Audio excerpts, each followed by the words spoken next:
Assalamualaikum warahmatullahi wabarakatuh. Kembali lagi bersama saya Ahmad Waji dari Prodi Pendidikan Bahasa Indonesia dengan NIM 2024 180 110029. Nah, di sini saya akan menjelaskan tentang sastra modern.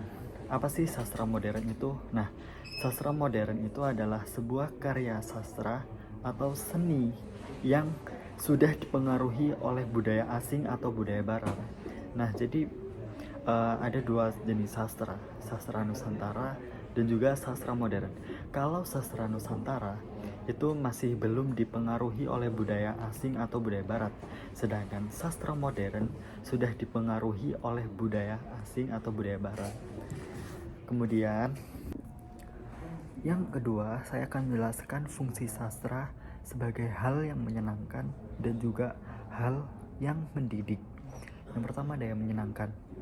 Ketika kita membaca sebuah karya sastra atau menikmati sebuah karya sastra, nah di situ kita pasti memiliki hati yang sangat gembira. Jadi karya sastra ini dapat merubah mood yang awalnya dari sedih menuju ke bahagia, yang awalnya marah menjadi tidak marah. Nah, disitulah kehebatan sastra. Jadi bisa merubah suasana hati kapanpun dan dimanapun. Kemudian ada juga sebagai hal yang mendidik. Nah, karya sastra ini tidak juga hanya untuk sebagai hiburan yang menyenangkan, tetapi juga sebagai hal yang sangat mendidik. Karena apa? Karena dari sebuah karya sastra kita dapat mengetahui banyak hal. Dalam aspek segala kehidupan semuanya bisa masuk di dalam sastra. Mulai dari bidang apapun bidang, dari bidang politik kah, nasihat kah, hiburan kah, atau problematika, semuanya ada di sebuah karya sastra.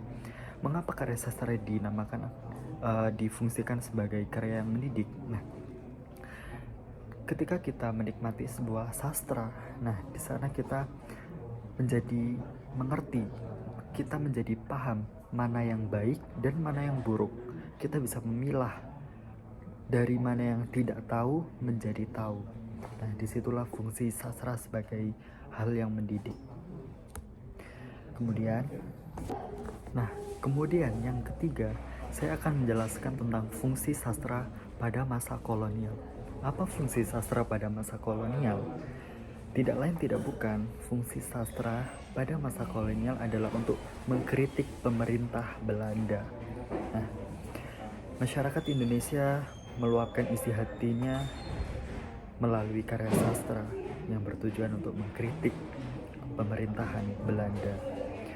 Selain itu, masyarakat Indonesia juga menumbuhkan rasa semangat mengajak para masyarakat Indonesia melalui karya sastra untuk memerdekakan Indonesia.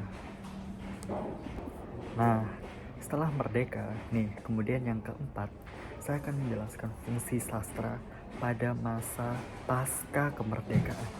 Setelah merdeka, banyak tumbuh para sastrawan yang menulis sebuah novel ataupun puisi ataupun yang lainnya, bentuk dari sastra. Nah, tujuan mereka apa sih? Nah, tujuan mereka di sana adalah sebagai membenarkan atau mengeklaim kemerdekaan Indonesia ini adalah hasil perjuangan dari masyarakat Indonesia dan juga para pahlawan. Nah, kebetulan saya lagi membaca novel yang berjudul Burung-Burung Manyar karya Y.B. Mangunwijoyo. Nah, novel ini tuh cocok sekali sesuai dengan fungsi-fungsi sastra pada masa kolonial juga pasca kemerdekaan. Nah, jadi novel yang saya baca ini bertemakan nasionalisme, jadi masih menggunakan latar belakang negara Indonesia. Nah, novel ini juga menceritakan tentang penjajahan Belanda, penjajahan Jepang, perang kemerdekaan, bahkan masa Orde Baru. Nah, dimana di novel ini juga ada sedikit kisah romen ya. Jadi ada seorang pemuda yang bernama si Teto. Nah, ini tidak bisa memiliki, bahkan tidak bisa bergabung dengan seorang kekasihnya. Nah, karena apa? kalian bisa membacanya sendiri di novel Burung-Burung Manyar karya Mangun Wijoyo. Yang terakhir, mengapa sih penting untuk membaca karya sastra? Saya cuma ingat satu pepatah atau satu pedoman yang saya jadikan motivasi dan juga semangat untuk membaca. Pepatahnya berbunyi seperti ini. Membaca adalah napas kehidupan dan jembatan emas untuk masa depan. Mungkin cukup itu yang dapat saya sampaikan.